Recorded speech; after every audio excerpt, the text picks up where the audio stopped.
Em nome do Pai, do Filho e do Espírito Santo. Amém. Louvado seja nosso Senhor Jesus Cristo, para sempre seja louvado. Caros irmãos, queridas irmãs, hoje, 1º de maio, quarta-feira da quinta semana do tempo da Páscoa, dia em que celebramos o Dia do Trabalhador, justamente São José Operário. Tal dignidade da comemoração deste santo foi dada no ano de 1955 pelo Papa Pio XII, que em meio à Praça de São Pedro, repleta de mais de 200.000 pessoas, cristianizou a festa civil para dignificar os frutos dos esforços humanos através do trabalho. Queremos reafirmar, em sua forma solene, a dignidade do trabalho, a fim de que inspire na vida social as leis da equidade, repartição assim de direito e deveres. Assim nos falou o Papa Pio XII. Então São José foi dado à humanidade para exprimir visivelmente a adorável perfeições do Pai, para ser assim a imagem aos olhos do Filho de Deus. Então, como deve ser excelsa a sua santidade, a beleza desse grande santo que Deus Pai criou com suas mãos para representar a si mesmo ao Filho unigênito. São José, rogais por nós.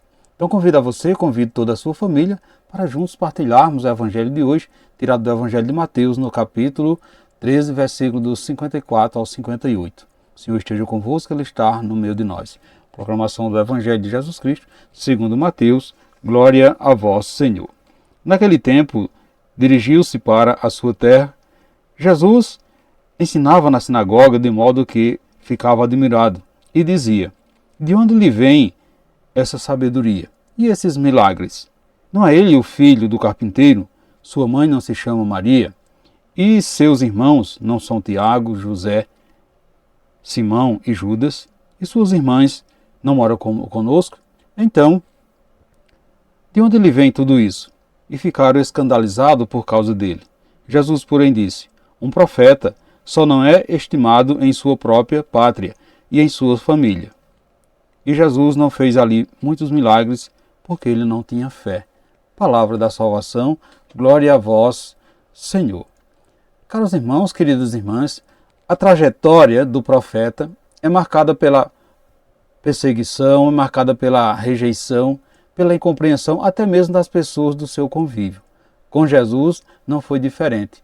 Jesus passou por essa experiência, além de rejeitado pelas autoridades políticas e religiosas, ele foi rejeitado também pelos seus conterrâneos, aqueles que deveriam ser os primeiros a acolhê-lo.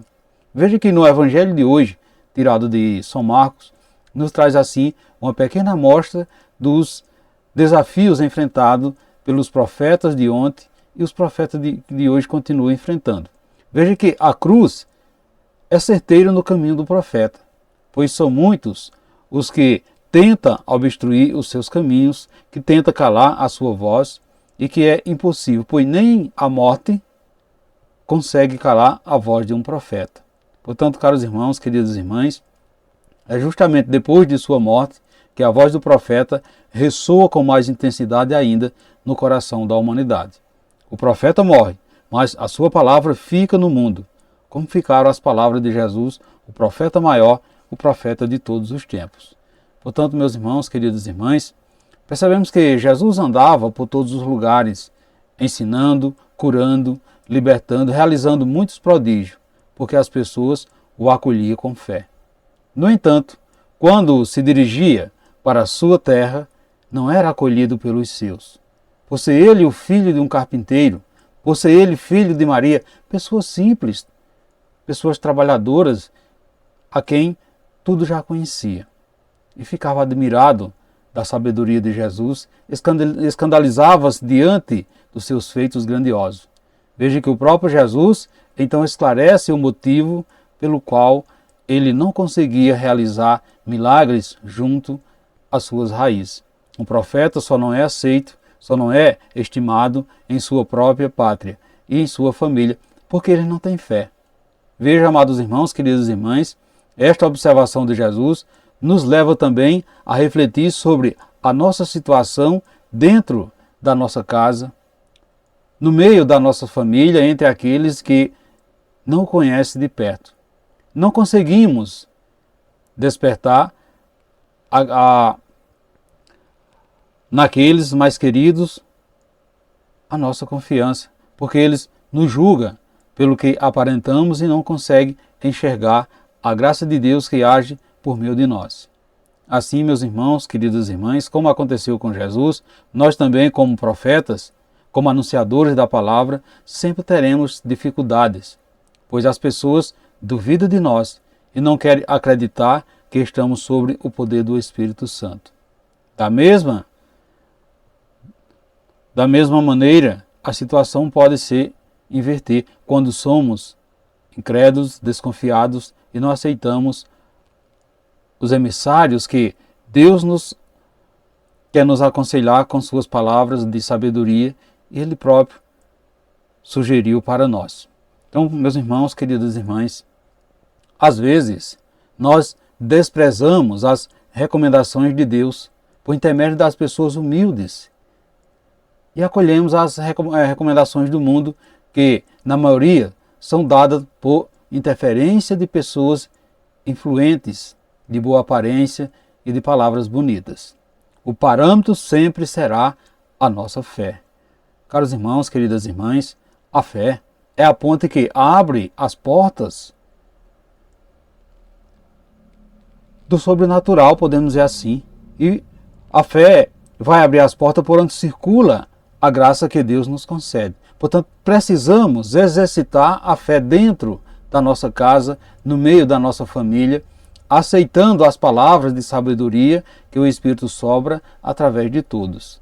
Somente assim os milagres acontecerão na nossa vida e nenhuma bênção, nenhuma graça serão desperdiçadas. Portanto, meus irmãos, queridas irmãs, você tem tentado dar a mensagem que Deus coloca no seu coração para alguém dentro de sua casa?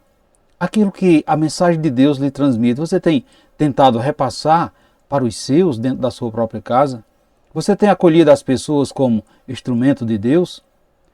Como você age diante dos conselhos dos sábios do mundo, o qual lhe dão esses conselhos? Como você está reagindo a esses conselhos que vêm do mundo?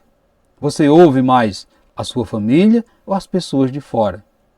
Você crê que através de você Jesus pode curar o seu povo? Que através de você, através de sua fé, Jesus pode lhe usar para realizar milagres, para realizar curas, até mesmo para salvar? Você acredita nisso, amados irmãos, queridas irmãs? Ou você ainda duvida do poder de Deus? Ou você ainda duvida da ação do Espírito Santo?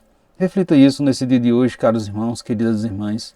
Sobretudo nesse mês de maio, onde nos encontramos para celebrarmos com grande devoção a Virgem Maria, Mãe de Deus. Então, durante todo esse mês, nós somos convidados a olhar com sabedoria e fé para a figura da mulher humilde e escolhida por Deus com seu sim, sim esse que transformou a história da humanidade. Nesses dias de maio, os fiéis rezam junto a Nossa Senhora por inúmeras intenções, seja pela paz no mundo, pela cura das enfermidades, pela convenção dos pecadores, pela igreja, pelas famílias, pelas causas urgentes, e visita e vista assim como impossível. Entre tantos outros pedidos de agradecimento, apresentamos assim a Virgem Santíssima, que ela possa intensificar e abrir o nosso coração para nos aproximarmos cada vez mais do seu Filho Jesus. E peçamos ao Pai para nos livrarmos da tentação de querer enquadrarmos sempre nos nossos mesquinhos esquemas. Peçamos ao Pai que saibamos reconhecer e respeitar o seu modo de agir. Assim seja. Amém. Portanto, caros irmãos, queridas irmãs, desejo a todos vocês uma santa e abençoada quarta-feira e que desça sobre todos vós a bênção desse Deus que é todo-poderoso, Ele que é Pai, Filho e Espírito Santo. Amém. Fiquemos e permanecemos sempre nessa paz que vem de Cristo, que é o nosso Salvador, agora e sempre. Amém.